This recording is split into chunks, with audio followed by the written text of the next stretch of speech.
Evropa drhti pod teškim čizmama nezaustavljive francuske armije, dok jedan čovek menja granice sveta i ruši vekovne imperije.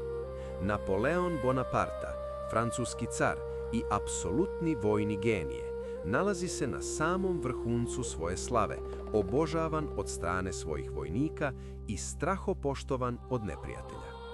Tokom jednog raskošnog prijema, okružen najvišim oficirima i poltronima, jedan od njegovih vernih ministara mu servira najveći mogući kompliment koji vojnik može čuti. Gledajući ga pravo u oči, ministar ga ponosno naziva najvećim i najgenijalnijim vojskovođom u celokupnoj poznatoj istoriji čovečanstva.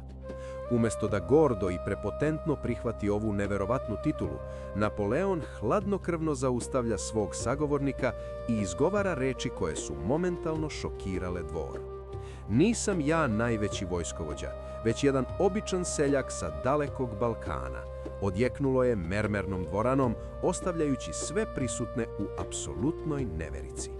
Zapanjenim, elegantno obučenim generalima, on tada izgovara ime za koje mnogi u aristokratskoj Francuskoj do tog trenutka nikada nisu ni čuli. Bilo je to slavno ime Đorđa Petrovića, Karađorđa, neustrašivog vođe prvog srpskog ustanka. Francuski imperator im je tada, tonom koji ne trpi prigovor, objasnio suštinu prave vojničke genijalnosti koju oni očigledno nisu mogli da razumeju. Strastveno im je objasnio da je lako pobeđivati kada iza sebe imate milionsku uređenu državu, neograničeno zlato, moćnu artiljeriju i besprekorno obučene trupe. Sa druge strane, taj fascinantni srpski heroj je svoju pobedničku vojsku morao da stvori iz golog, surovog ništavila, bez ikakve logistike i pomoći. On je iz blata podigao gladne, bose i nenaoružane seljake i sa tom šakom hrabrih ljudi bacio na kolena jednu viševekovnu Osmansku imperiju.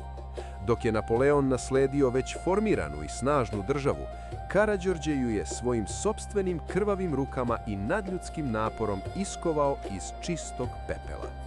Mnogi će danas, posebno u našem komšiluku, sa gorkim podsmehom reći da je ova priča samo još jedna prazna, izmišljena srpska mitomanija.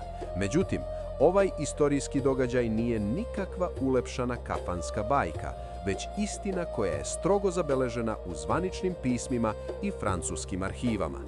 Ovaj Napoleonov monolog o Karađorđu Petroviću su lično preneli francuski diplomate tog doba, a kasnije su ga potvrdili i najcijenjeniji evropski istoričari kroz svoje radove. To je ona ultimativna istina pred kojom potpuno padaju u vodu svi zlobni pokušaji da se unizi naša teška borba za slobodu, koju neki nikad nisu vodili, već su im srpski vojnici slobodu doneli. Srbija nikada nije morala da izmišlje epske laži o svojoj istoriji, jer su njena stvarna herojska ratna dela sama pronalazila put do svetskih vladara. Zato budite uvek beskrajno ponosni na činjenicu što je nepobedivi Korzikanac svoju najveću vojničku počast zauvek predao u ruke besmrtnog srpskog vožda. Kada Napoleon, car koji je pokorio svet, javno prizna da je Karađorđe veći vojskovođa od njega, onda nama ostaje samo da tu svetu istinu ponosno branimo do sudnjega dana.